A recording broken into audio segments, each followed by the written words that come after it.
బేహద్ పరం మహాశాంతి.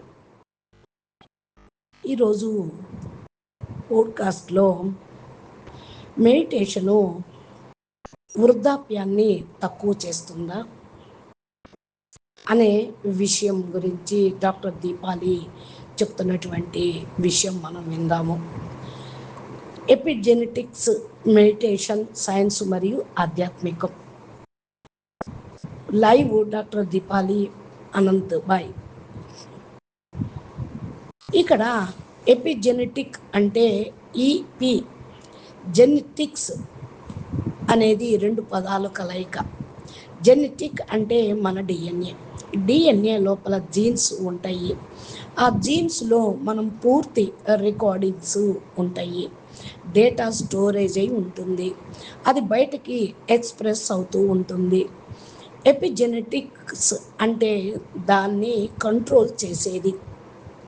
అంటే భవిష్యత్తులో మనం అనారోగ్యం పడబోతున్నాము అంటే ఈ జీన్ లోపల అది రికార్డింగ్ అయి ఉంటుంది. అది మన అనారోగ్యాన్ని చూపిస్తూ ఉంటుంది. కానీ ఆ జీన్ని మనం ఆన్ అండ్ ఆఫ్ చేయాలి అంటే తప్పకుండా మనం ఈ టెక్నిక్ ఏమిటి అంటే మన diet, exercise, environment, oxygen level మరియు మెడిటేషన్. అంటే సెల్ పాడైపోయే ప్రాసెస్ ఫాస్ట్గా అయితే మన ముసలితనం త్వరగా వస్తూ ఉంటుంది. సెల్యులర్ లెవెల్లో చూస్తే మన సెల్ పని చేసేటప్పుడు కూడా స్ట్రెస్ వస్తూ ఉంటుంది. ఆక్సిడేటివ్ స్ట్రెస్ కూడా వస్తుంది. ఇన్ఫ్లమేషన్ కూడా వస్తుంది. దాన్ని తగ్గించడానికి మనం మెడిటేషన్ చేసినప్పుడు లోతైన పొడవైన శ్వాసలు తీసుకుంటాం.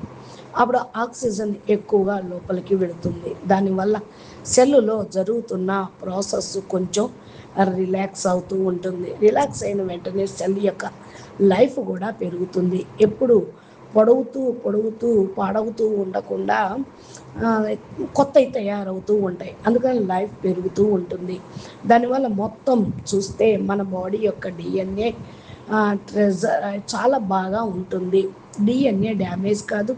డిఎన్ఏ డ్యామేజ్ కాకపోతే ఎక్స్పీరియన్స్ బాగుంటుంది. దానివల్ల మన బాడీ కూడా బాగుంటుంది. మన మెడిటేషన్ చేసినప్పుడు, శాంతంగా కూర్చున్నప్పుడు, ధ్యాన యోగం చేసినప్పుడు, పరమాత్మ స్మృతి చేసినప్పుడు